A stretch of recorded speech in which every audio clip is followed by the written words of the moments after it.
Zoom कर।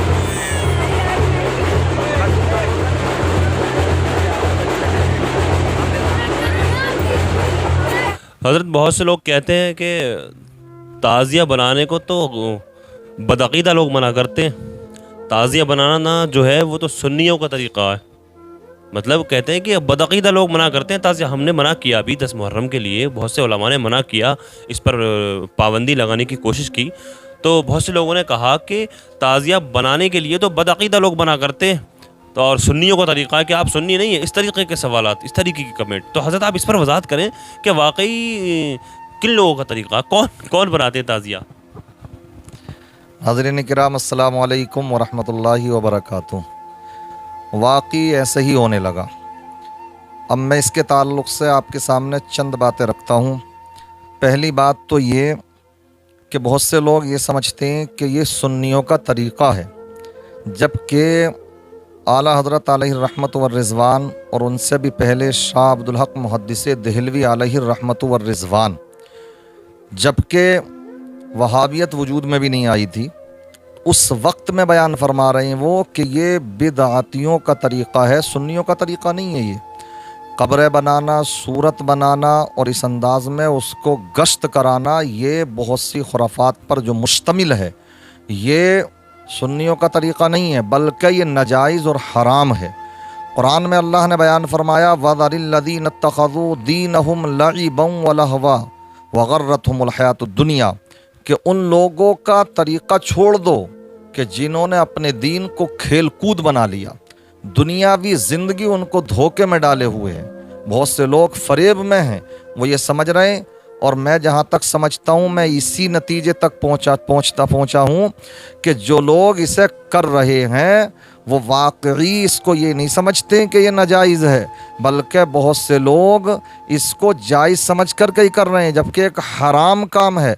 आका इरशाद फरमाती अमरानी रब्बी अज़्ज़ा वजल्ला बिमहक़िल मआज़िफ़ि वल मज़ामीर, कि अल्लाह तबारक व तआला ने मुझे हुक्म दिया ढोल ताशों को, बांसुरियों को मिटाने का।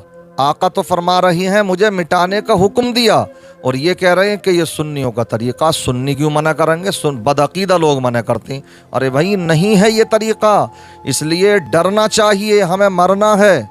ये याद रखें, उलमा जो बयान कर रहे हैं वो कोई आपके बदख्वाह नहीं है, बुरा चाहने वाले नहीं हैं, वो अपनी ज़िम्मेदारियों को निभा रहे हैं। इसीलिए आका ने एक मौके पर इरशाद फरमाया था क़ुर्ब क़यामत लोग ढोल ताशों को हलाल समझेंगे। आज कौम हमारी इस हद तक पहुँच चुकी है कि वो इसको सिर्फ यही नहीं कि नाजायज़ समझती हो, बल्कि बाइसे सवाब समझ रही है। और वही वक्त आ गया जो आका ने फरमाया था कि ढोल ताशे को लोग हलाल समझेंगे, आज इसे हलाल ही समझने लगे हैं। इसलिए ये याद रखें कि ये सुन्नियों का तरीक़ा नहीं है, ये मज़हब इस्लाम का भी तरीक़ा नहीं है, बल्कि ये तो नाजायज़ और हराम है। अब बहुत से लोग इस पर बहुत सी बातें करती, इस तरह की बातें कि अगर ये ना किया जाए तो हज़रत इमाम हुसैन का नाम भी कोई नहीं लेने वाला होगा, उनके नाम का पता ही नहीं लगेगा, उनका चर्चा ही नहीं होगा। गोया कि वो ये समझते हैं वो ढोल ताशे बजा कर के हमने इमाम हुसैन के नाम को ज़िंदा कर दिया। आज से मैं आपको बतलाता चलूँ, 100 साल पहले आला हज़रत अलैहि रहमत व रिज़वान इस मुरव्वजा ताज़ियादारी को हराम कह रहे हैं, बल्कि आला हज़रत की तरफ ये बात मंसूब करते हैं बहुत से लोग। हमारे मारूफ भाई बतला रहे थे कि कुछ लोग ये भी कह रहे हैं कि आला हज़रत ने तो जायज़ कहा है। अरे भाई, आला हज़रत अलैहि रहमत व रिज़वान ने इस तरह की सूरत बनाने को भी जो बिदअतियों के मुशाबे हो जाए कि उसमें आने वाली नस्लें बदअकीदगी में मुब्तला हो सकती हैं, इसलिए उससे भी बचने को कहा है। बस इतने की इजाज़त है, जैसे आप खाने काबा का नक्शा, रोज़ा रसूल का नक्शा अपने घर में रखते हैं तो आप उसको रखिए, समझ रहे, जायज़ है। लेकिन ये बनाना, इस तक को तो आला हज़रत ने मना फरमाया। उसकी वजह यह है कि ये उनसे मुशाबहत है, ताज़ियादारी करने वालों से मुशाबहत है, इसलिए इसमें आला हज़रत के नाम को बदनाम ना किया जाए। और आप देखें कैसे कैसे खुराफातें इसमें हो रही हैं, किस तरह की खुराफातें, कितनी जगहों पर इसके ताज़ियादार जो ताज़ियत लेकर के चल रहे हैं, आगे ढोल ताशे चल रहे हैं, समझ रहे हैं, नशे किए हुए हैं, नशों में धुत हैं, समझ रहे हैं, शराब पी पी करके या अली या हुसैन या अली या हुसैन इस तरह के नारे बुलंद कर रहे हैं उन गंदी ज़बानों से, और समझते हैं कि हमने हज़रत इमाम हुसैन का हक़ अदा कर दिया। और आप ये देखें कि एक टीम है ओबाश किस्म के लड़कों की, वो आगे आगे रहती है, पीछे रहती है और अपने हुड़दंग मचाते हुए चलते हैं। ये वो तरीक़े हैं कि जिन्हें देख करके आज गैर लोग भी ये सोचते हैं कि वाकई जो हमारे यहाँ खेल कूद है वो इनके यहाँ पर भी हो रहा हैगा। कौन इसे देख करके ये समझता होगा कि ये बहुत अच्छा हो रहा है? या मैं ये समझता हूँ कि बहुत से लोग ये समझते हैं कि हमने ये बहुत अच्छा कर दिया। देखिए, कोई भी इंसान तुम्हारे ना तो कुरान को पढ़ रहा ना वो हदीस को पढ़ रहा, बल्कि वो आपके अमल को देखता, किरदार को देखता, आप कर क्या रहे हो। और गैर लोग वो यही समझते हैं जो कर रहे हो यही दीन है। आज वो ये समझ रहे हैं कि जैसे हमारे यहाँ पर ढोल ताशे और इस तरह की ये उछल कूद है, वैसे इनके यहाँ पर भी है। तो क्या है, ये जैसे हमारे और इनके मज़हब में कोई ज़्यादा फ़र्क नहीं है। अब आप ये तस्वीर देखें, आप ये हमारी हल्द्वानी की है, समझ रहे हैं आप। अफसोस होता, हमारे बहुत से बाहर से कहने वाले पूछ रहे हैं, बड़े जिम्मेदार उलमाए किराम है, आखिर ये बुत परस्ती वहाँ से कब शुरू हो गई? अब ये ख़ास टोला चंद लोग इस हरकत को कर रहे हैं। औरतें भी देखें आप इसमें, समझ रहे, इस वीडियो को देखें गौर से। औरतें बैठी हुई हैं, आ रही हैं, फ़ोटो खिंचवा रही हैं, और ये हूरें घोड़े, ये इस तरह की हरकतें कहाँ से आ गई? ये हूरें, समझ रहे, ये इस तरह की हरकतों से बचना चाहिए। हमें आखिरत की फ़िक्र करना चाहिए। हमारे हाजी मसरूर खां साहब जो हल्द्वानी में रहते हैं, वो कह रहे थे कि एक अच्छे खासे समझदार आदमी, वो कह रहे कि भला हो इन लोगों का कि इस तरह से इन्होंने ढोल ताशे बजा करके इमाम हुसैन का नाम जिंदा कर रखा। कह रहे बताओ, मुझे गुस्सा तो होता है, ढोल ताशों से इमाम हुसैन का नाम जिंदा हो रहा है। अरे इमाम हुसैन का नाम कुरान में है, हदीसों में है। आका फरमाते हैं अल हसन वल हुसैन सय्यदा शबाबी अहलिल जन्नह, कि हसन और हुसैन जन्नती नौजवानों के सरदार हैं। जब तक ये हदीसें हैं, कुरान और रहेंगे इंशाअल्लाह ये, तो इसका मतलब ये हज़रत इमाम हसन हुसैन का नाम जिंदा रहेगा। ढोल ताशों से नाम उनका बदनाम हो गया, उनके नाम पर ये सब कुछ किया जा रहा है। इसलिए हमें ज़्यादा अफसोस ये होता कि एक तो गलत काम, और वो भी हज़रत इमाम हुसैन के नाम पर सब ये कुछ किया जा रहा। अच्छा, एक बात मुझे बताइए आप, कहीं भी कोई भी इंसान अगर सही काम करता है, यानी इबादत समझ रहा ना, मैं उन लोगों को एक पैगाम देना चाहता हूँ। हालांकि हमारे मारूफ भाई बता रहे, बड़ी कमेंट है, इन्होंने एक वीडियो डाल दी थी, समझ रहे हैं, तो बता रहे थे कि इतनी गालियाँ बक रहे हैं। मुझे मालूम है ये हमारे साथ भी होगा ये, मगर हम क्या करें, अल्लाह ने जब हमें इस तरह का इल्म दिया है तो हम भी अपना फरीज़ा अदा कर रहे हैं। तो वो इस तरह की गालियाँ बक रहे हैं कि ये सब क्या कर रहे हैं। तो मैं बस एक ही पैगाम देना चाहता हूँ, आप जैसे कोई भी इबादत करते हैं, बहुत ठंडे दिमाग से मेरी इस बात को समझना आप, कि कोई भी आप इबादत करते हैं, जब आप इबादत करते हैं तो उसका सवाब अपने मरहूमीन को भी पहुँचाते हैं। लेकिन कहीं भी आपने इन ताज़ियादारों को नहीं देखा होगा कि ये बाद में कोई ऐसी दुआ करते हो, मालिक मौला बड़ी मेहनत करिए, शराब पी पी करके ढोल बजाया, पूरे दिन हो गया बजाते हुए, रात हो गई, इसका सवाब मालिक मौला जो भी तूने हमें अता फरमाया, हमारे मरहूमीन को ए मालिक मौला हम पहुँचाते हैं, उनकी रूह को इसाल करते हैं, मालिक मौला तो उनकी बख्शिश फरमा दे। कहीं देखा इस तरह से दुआ करते हो? अरे भाई, कोई भी इबादत करते हैं, हम नमाज पढ़ रहे हैं तो अल्लाह से दुआ करते हैं, इसे कबूल फरमा, इसका सवाब हमारे वालिदैन को, हमारे दादा दादी को, हमारे फलां की रूह को पहुँचा। ऐसे अब तुम ये जायज़ समझ रहे हो, ये एक इबादत समझ रहे हो इन ढोल ताशों को, तो कहो ना फिर इस तरह से दुआ करते वक्त में कि मालिक मौला इस पर जो तूने सवाब अता फरमाया। मगर कहीं भी नहीं देखा होगा इस तरह की ये दुआएं करें। इसलिए जानते तो ये भी हैं, बात समझ में आ रही है नहीं? इसलिए जहाँ तक मैं समझता हूँ ये नशेड़ियों का टोले हैं, नशेड़ियों के, शराबियों के, और इन पर लुटाया जाता पैसा, और जब वो पैसा लुटाया जाता तो 1 साल का ये गुल्ला इनका सीधा हो जाता। ये उसके चक्कर में कर रहे हैं बहुत से, तो बात समझ में आ रही है नहीं? हाँ, इसलिए आखिरत ख़राब ना करें। अल्लाह से जैसी लो लगाएंगे वैसे ही रास्ते बनते जाएंगे।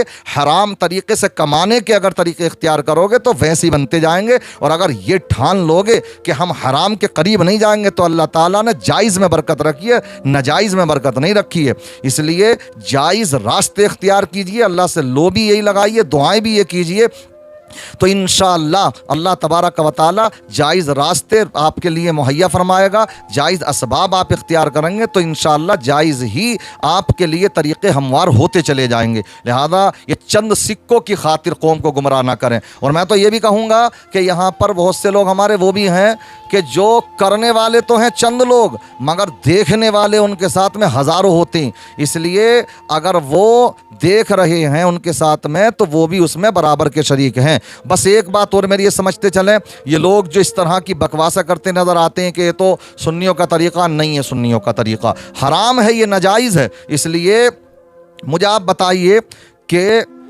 हज़रत इमाम ज़ैनुल आबिदीन तो करबला के वाक़ये के क्या हैं, चश्मदीद गवाह हैं।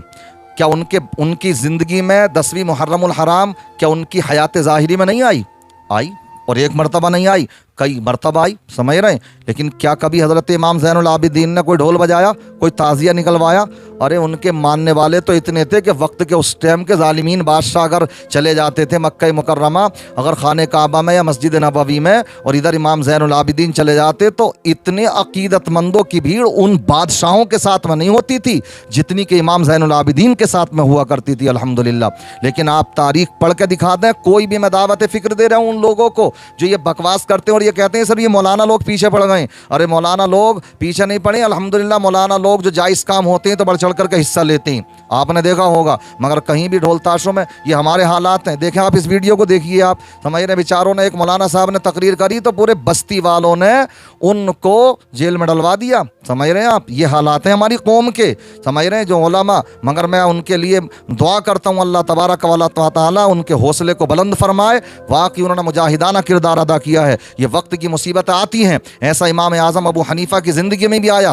वक्त के जालिम बादशाह ने कोड़े भी पड़वाए, इमाम अहमद बिन हम्बल के ऊपर कोड़े पड़वाए, जेलों में डलवा दिया, मगर हक हक रहता है। इसलिए सलाम है उनको जो अल्हम्दुलिल्लाह जेल चले गए तो चले गए मगर अपनी बात पर अटल रहे। क्या कसूर था उनका? सिर्फ ये कि उन्होंने ताज़ियादारी को बताया कि ये मुरव्वजा ताज़ियादारी हराम है। इसलिए मैं उनको दावत फ़िक्र देना चाहता हूँ, अगर ये वाकई जायज़ है तो उनकी ज़िंदगी इमाम ज़ैनुल आबिदीन की सीरत तैयबा से हमें साबित करके दिखा दो। उनकी औलाद में हज़रत इमाम जाफ़र सादिक हैं, हज़रत इमाम बाक़िर हैं, हज़रत मूसा काज़िम हैं, हज़रत रज़ा अली हैं। कितने इमाम हैं ये अहले बैत किराम के चश्मो चराग। कहीं पर साबित करके दिखाएं किसी की ज़िंदगी से कि कहीं किसी ने भी ताज़ियादारी बनाई हो, समझ रहे हैं। और वो भी इस अंदाज में कि जो ढोल ताशों के साथ में ये हो रही हो, शराब पी पी करके हो रही हो। इसलिए खुदारा डरो, आकिबत ख़राब मत करो, आखिरत ख़राब मत करो अपनी। इसलिए ज़रूर ये बात ठीक है, आप कहते होंगे हम अपनी कब्र में लेटना, मगर लेटना तो है, मगर उलमा को भी तो अल्लाह के हुजूर हाजिर होना, उन्हें भी अपनी ज़िम्मेदारी की, अब उनसे भी उनकी ज़िम्मेदारी के बारे में पूछा जाएगा। तो उलमा तुम्हारे कोई बदख्वाह नहीं है, बल्कि शरीयत की सही बात आप तक पहुँचा रहे हैं। आपके समझने के लिए इतना ही काफ़ी है कि आका इरशाद फरमाते हैं कि आने क़ुर्बे क़यामत लोग ढोल ताशों को हलाल समझने लगेंगे। आज हम यही देख रहे हैं कि वाकई ऐसा ही होने लगा है। लिहाजा इन बातों से इबरत हासिल करें। और कैसी कैसे मनाजिर आपने आए, ताज़ियादारियों में ताज़ियादारी जंगलों में निकले चले जा रहे हैं, समझ रहे, जिधर निकलते चले जा रहे हैं उधर नेस्तो नाबूद करते जा रहे हैं खेतों को, समझ रहे हैं। रास्तों में जा रहे हैं तो तकलीफ़ें, चबूतरे क्या मैं उखाड़ते चले जा रहे हैं, खम्भों को उखाड़ते चले जा रहे हैं। बल्कि यूपी में इस बार कुछ सख्ती की है। तो मेरे बारे में मुझे एक साहब बतला रहे थे कि एक गाँव में कुछ इतना ऊँचा बनाया वो ताज़िया कि प्रशासन ने मना कर दिया। तो प्रशासन ने कहा ठीक है, इसे हम जो है करबला तक जो मसनूई करबला बना लेते हैं, जिसे हालांकि करबला तो वही है वहाँ पर इराक़ के अंदर जहाँ पर इमाम हुसैन को शहीद किया गया, बाकी कोई करबला नहीं है, सब ये सब फर्जी भाड़े हैं, समझ रहे हैं। तो वहाँ पर लाखों रुपए के बनाते हैं, फिर जा कर के उनको वहाँ पर दफन करके आते हैं। तो वहाँ फिर शासन ने वो 3 टुकड़ों में पहुँचाया। पूरा गांव सोग में रहा, ना कोई फातिहा खानी करी, घरों में सोग में हो गए, यानी ताज़िया जो है या ना निकल पाया, वो हार गए, क्योंकि वो जैसे लेके जाना चाहते थे तो वो हुआ ही नहीं। कहाँ है ये इमाम हुसैन से मोहब्बत? ये इमाम हुसैन की मोहब्बत तो नहीं है कि आप ताज़िए लेकर के नालों में घुस जा रहे हो, समझ में आ रही है, आप नदियों में घुस जा रहे हो। कितनी जगह पर देखा होगा बहते नज़र आ रहे हैं वहाँ पर, समझ रहे ताज़िए। और हमने कब्रिस्तान में अभी देखा कितने अपने बनाए उन्होंने वो ताज़िए, और वहाँ पर या हुसैन, समझ रहे, या हसन, आका का नाम, और वो उन पर लिखे हुए, और कब्रों में अपने वहाँ पर ये ताज़ियादारों ने जो बनाए अपने ताज़िए तो अपने कब्रों पर डाल के चले आ रहे हैं। गैर लोग जब कुरान की बेहुरमतियाँ करते हैं तो हम रोडों पर आते हैं, और हम खुद जा कर के देखें कब्रिस्तानों में तो ये ताज़ियादारों ने भी इस तरह का कर रखा कि कब्रों में जा जा कर के जो देखी कुछ कब्र बैठी हुई है तो उसी में डाल करके चले आ रहे हैं, बेहुरमतियाँ कर रहे हैं उनके अहले बैत किराम के नाम मुक़द्दस की, समझ रहे हैं। इसलिए अक्ल से काम लें, अल्लाह ने अक्ल दी है।